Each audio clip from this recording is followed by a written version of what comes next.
घर में मेहमान आने वाले हैं और घर में कुछ भी नहीं है, सिर्फ गेहूं का आटा है। तो चलिए, आप परेशान क्यों होते हैं, बिल्कुल भी टेंशन न लें। हम इसी गेहूं के आटे से 3 झटपट स्नैक्स बनाकर तैयार कर लेंगे।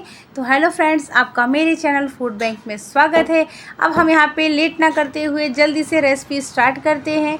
तो यहाँ पर हमने एक मिक्सिंग बाउल में ले लिए हैं 2 बड़े कटोरे गेहूँ का आटा, और उसके बाद डाल देंगे 1 चम्मच भर के कलौंजी दाना, जिसे हम ऑनियन सीड्स कहते हैं और करायल भी कहते हैं। इसके बाद डाल दिए हैं स्वाद के अनुसार नमक, थोड़ा सा चटपटा करने के लिए लाल मिर्च का पाउडर, स्वाद को बढ़ाने के लिए इस पर डाल देंगे जीरा पाउडर।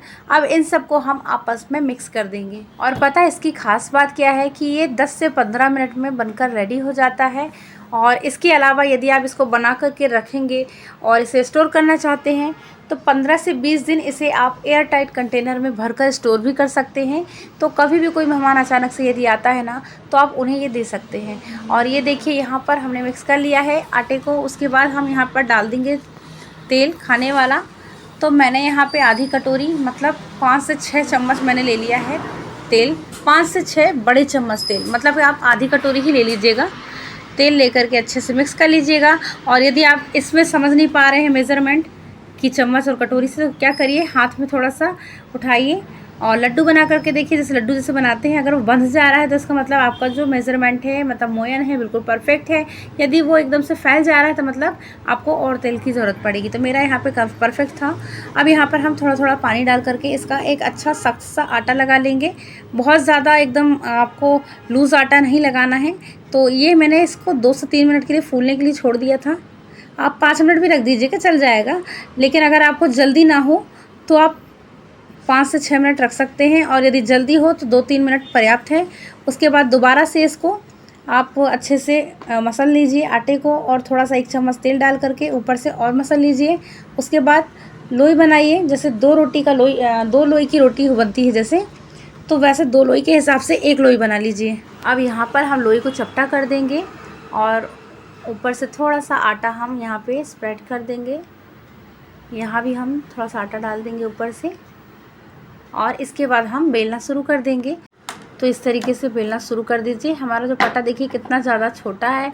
और दूसरी बात, मैंने नीचे कपड़ा इसलिए लगाया है कि बहुत ज़्यादा हिलता है ये पटा, और देखिए कपड़ा लगाने के बाद भी हिल रहा है ये। तो आप चाहें तो, जैसे मैट होता है किसी के घर में, जैसे किसी के यहाँ पटा ऐसी प्रॉब्लम कर रहा है, तो जिसके घर में मैट हो, मैट आता है एक जिसमें अपन रोटी वगैरह बेलते हैं, तो वो ले सकते हैं। लेकिन मेरे यहाँ ऑलरेडी किचन छोटी है, मैं मैट रख लूँगी तो बहुत दिक्कत हो जाएगी, इसलिए मैं पट्टे का ही यूज़ करती हूँ।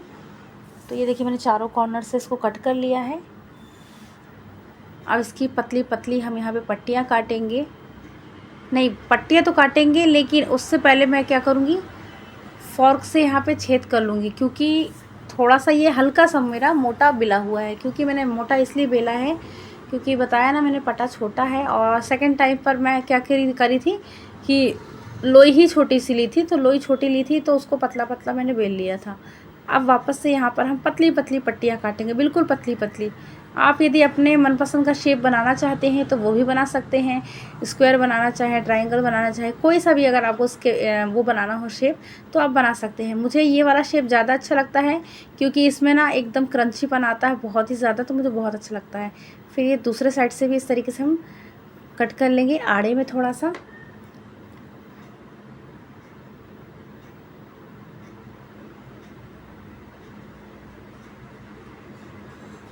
तो ये यहाँ पर हमारा सारा जो पट्टियाँ हैं वो कट चुकी हैं। अब ये पट्टियाँ आपस में चिपक जाती है, देख के तो ऐसा ही लगता है, लेकिन उसका भी एक उपाय है। आप क्या करें, चाकू का जो पीछे वाला भाग है उससे इस तरीके से इकट्ठा कर दें पट्टे में। और आप चाहें तो तेल में ऐसे भी डाल सकते हैं, और यदि आपको लग रहा है कि ये आपस में चिपक जाएंगी तो कुछ करना होगा, इसको अलग करना होगा, तो आप चाहें तो एक प्लेट में लेकर के इसको बिल्कुल अलग अलग कर सकते हैं। तो मैंने यहाँ सारा प्लेट में रख दिया है। और उसके बाद में मैं यहाँ पे देखिए, ज़्यादा नहीं, थोड़ी बहुत, जो बहुत ज़्यादा आपस में चिपके हैं उनको बस अलग अलग कर दूँगी। तो ये अलग कर दिया मैंने। अब यदि हम तेल में डाल रहे हैं, लग रहा है कि हाँ हाथ जलने का डर है, तो इस तरीके से झारे में रख लें और डालते जाएं। तो ये देखिए, गरम तेल में हमने डाल दिया, दोबारा से हम झारे में रख लेंगे और दूसरी बार भी डाल देंगे। तो स्टार्टिंग में आप गैस की फ्लेम को हाई रखें, उसके बाद में इसको लो टू मीडियम भी कर सकते हैं। तो इसे इसी तरीके से आप लो टू मीडियम फ्लेम में अगर इसको तलेंगे तो और भी ज़्यादा इसके अंदर कुरकुरापन आ जाएगा। और ये देखिए कलर भी अच्छा आया है गोल्डन ब्राउन सा। तो इसका तेल रिमूव करते हुए इसे बाहर निकाल लें। और ये देखिए आप आवाज़ सुन पा रहे होंगे कितना ज़्यादा क्रिस्पी बना है, तभी तो इतनी अच्छी आवाज़ आ रही है। और खाने में सच बताऊं तो सबसे ज़्यादा, यदि तीनों स्नैक्स में सबसे ज़्यादा यदि कोई टेस्टी बना था तो यही बना था। इसके बाद दूसरी बार और हम मतलब जितने भी बनाना है उसको इसी तरीके से सेक लें। और तो ये जो गेहूं के आटे से बना होता है ना, उसकी वजह से ये हेल्दी भी है, टेस्टी भी है, नुकसान भी नहीं करता है। क्योंकि यदि हम मैदा से बनाएंगे तो मैदा से बनी चीज़ें ना हमको नुकसान भी करती हैं और हमारी बॉडी के लिए भी अच्छी नहीं है, स्किन के लिए भी अच्छी नहीं होती है मैदा। और ये देखिए हम गेहूं के आटे से अगर बनाते हैं तो ये आपको फ़ायदा भी करेगी, नुकसान भी नहीं है और आपको टेस्टी सा स्नैक्स भी मिल जाएगा। मैं तो अपने घर में डेली खाने के लिए भी इसको बनाकर रख लेती हूँ, तो घर में खाने के भी काम आता है चाय के साथ में। और जैसे कभी कोई मेहमान आ गया तो उनके काम भी आता है। तो इसे भी आप अच्छे से सेक लें। ये जितना देर तक सिकता है ना, जितनी देर तक आप इसको सेकेंगे, तलेंगे तेल के अंदर, ये उतनी ही ज़्यादा क्रिस्पी होती जाएगी। आप चाहे सिर्फ ये स्नैक्स नहीं, कोई भी चीज़ आप यदि इसको क्रिस्पी करना चाहते हैं तो तेल के अंदर जितनी देर आप तलेंगे धीमी आंच में उतना ही क्रिस्पी हो। एक बड़ी सी रोटी बेल चुके हैं और उसे फॉर्क से इस तरीके से छेद कर लेंगे। एक्चुअल में अब हम यहाँ पे दूसरी जो दूसरा स्नैक्स है वो बनाने जा रहे हैं। तो अब एक ग्लास या कटोरी की हेल्प से आप इस तरीके से इसको सर्कल में कट कर लें। तो आप लोगों को एक बात बता दूं मैं कि इस रेसिपी की जो ख़ास बात है वो ये है कि एक ही डो से आप 3 प्रकार के स्नैक्स तैयार कर सकते हैं, वो भी 10 से 15 मिनट के अंदर। मतलब कि आपने जो आटा लगा के रखा था, डो तैयार किया था, उसी डो से आपको 3 शेप यहाँ पर बनाने हैं, अलग अलग तरह के 3 रेसिपी बनानी है। लेकिन आप एक ही डो के 3 रेसिपी बनाओगे, लेकिन तीनों के जो टेस्ट है ना वो आपको बिल्कुल डिफरेंट मिलेंगे, बिल्कुल अलग मिलेगा। कोई किसी से मैच करता हुआ आपको टेस्ट नहीं मिलेगा। इसलिए आप ये मत सोचें कि वही डो है, सिर्फ शेप बदलने से टेस्ट तो बदल नहीं जाता, लेकिन हाँ इसमें फ़र्क पड़ता है। यदि आप शेप बदलते हैं तो टेस्ट भी बदल जाता है। आप खुद बनाकर ट्राई कीजिएगा, फिर बताइएगा। आप खुद देखेंगे ना कि वाकई में टेस्ट बिल्कुल अलग अलग है। तो अब यहाँ पे हमने तेल को गर्म कर लिया है और एक एक करके जो सारी हमने जो पपड़ियाँ बनाई है उसको इस तेल के अंदर डाल देंगे। और बहुत जल्दी पपड़ियाँ बहुत जल्दी तल जाती हैं, इसलिए जल्दी जल्दी इसको पलटाते जाएँ। और इसके बाद जब इसका कलर गोल्डन ब्राउन हो जाए ना, तब आप इसको निकाल लें। मतलब कि जब आप एक प्रकार का डो लगाएंगे और 3 प्रकार की उसकी रेसिपी बनाएंगे तो आप मेहमानों के सामने 3 प्रकार का नाश्ता रखेंगे। मतलब मेहमान भी खुश हो जाएंगे कि हाँ 3 प्रकार का नाश्ता आया है और टेस्ट भी डिफरेंट है। ये भी नहीं कि चलो टेस्ट सेम है। तो आप चाय के साथ दे सकते हैं यदि आपके घर में उस वक्त कुछ भी ना हो तो। और भी रेसिपीज़ ऐसी हैं, जैसे कभी अचानक से मेहमान आ जाए तो उन्हें क्या बनाकर खिलाएं, तो वो रेसिपीज़ भी आपको झटपट वाली मिल जाएगी जो 5 से 10 मिनट के अंदर बनकर रेडी हो जाती है। तो उसके लिए आपको मेरे चैनल पर हमेशा बने रहना होगा, जिसके लिए आपने यदि मेरे चैनल को सब्सक्राइब नहीं किया है तो प्लीज़ जाकर के वहाँ सब्सक्राइब करें, बेल आइकन को प्रेस कीजिएगा ताकि आपको मेरी सारी रेसिपी वीडियो की नोटिफिकेशन टाइम टाइम पर मिले। और ये सारी चीज़ें चेक करने के लिए आप ना मेरे चैनल पर एक वो है झटपट रेसिपीज़ के नाम से एक प्लेलिस्ट है, आप वहाँ पर देखेंगे तो आपको सारी मतलब 5 से 10 मिनट के अंदर बन जाने वाली रेसिपी वहाँ पर मिल जाएंगी। तो प्लीज़ वहाँ पर आप जाकर ज़रूर ट्राई कीजिए, उसमें स्वीट भी है और स्नैक्स भी हैं। तो यहाँ पर दोनों रेसिपी तैयार हो चुकी है। अब हम तीसरी भी तैयार करेंगे। तो सेम वही आपको करना है, वही मतलब प्रोसेस है कि आपको 2 लोई का एक लोई बनाना है और उसके बाद इस तरीके से बेल लेना है। तो बहुत ही आसान है ये सारी चीज़ें बनाना, ये सारे स्नैक्स बहुत ही ईज़िली बन जाते हैं। मुझे तो नहीं लगता कि ये रेसिपी बनाने में किसी को भी झंझट होगा या किसी को बहुत ज़्यादा मेहनत लगेगी। कोई मेहनत नहीं लगती। मैं तो बिल्कुल भी नहीं थकी थी भाई, जबकि मैं शॉप से आकर के घर पे बनाई थी 6 बजे के बाद। जबकि मैं शॉप में ही इतना ज़्यादा थक जाती हूँ, बैठे बैठे भी थक जाता है इंसान, भले ही कुछ काम नहीं कर रहा हो। तो मैं शॉप से आने के बाद बनाई थी, लेकिन मुझे बिल्कुल भी थकान नहीं लगी थी और मुझे 15 मिनट लगा था बनाने में। तो मैंने यहाँ घी और यहाँ पे मैदे का साटा बना लिया है।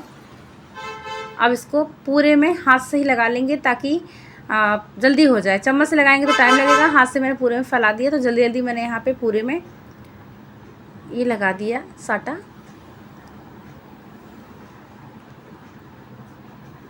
अब इसके बाद वापस से वही करना है कि ग्लास या कटोरी की हेल्प से आप इस तरीके से सर्कल में कट कर लें।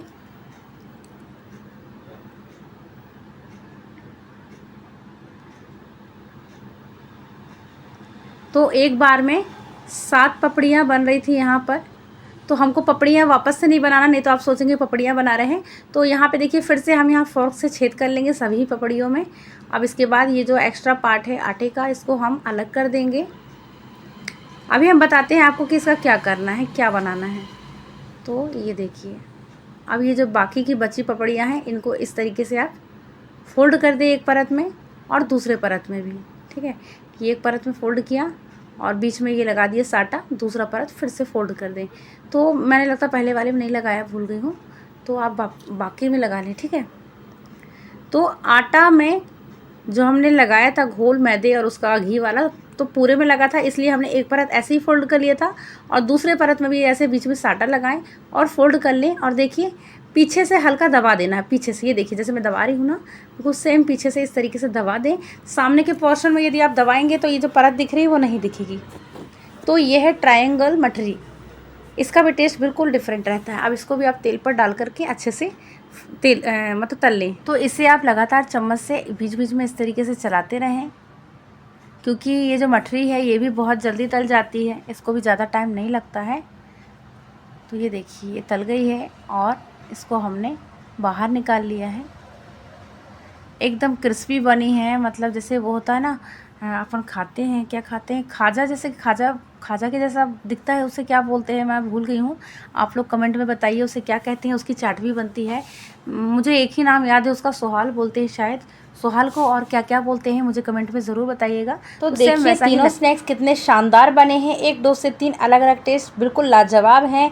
और अगर आपको ये रेसिपी वीडियो पसंद आई हो या आज का आइडिया पसंद आया हो तो वीडियो को लाइक ज़रूर करें, शेयर करें और कमेंट करें। और ऐसे ही आसान रेसिपीज़ के लिए चैनल को सब्सक्राइब करना बिल्कुल भी ना भूलें।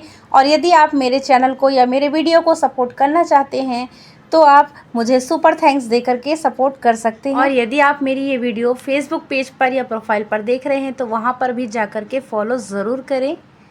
और जल्दी से बताइए आपको नेक्स्ट रेसिपी कौन सी देखनी है, जो आप कहेंगे नेक्स्ट रेसिपी मैं वही लेकर आऊँगी। तो अब हम यहीं पर रेसिपी को और वीडियो को एंड करते हैं, मिलते हैं एक नई रेसिपी के साथ।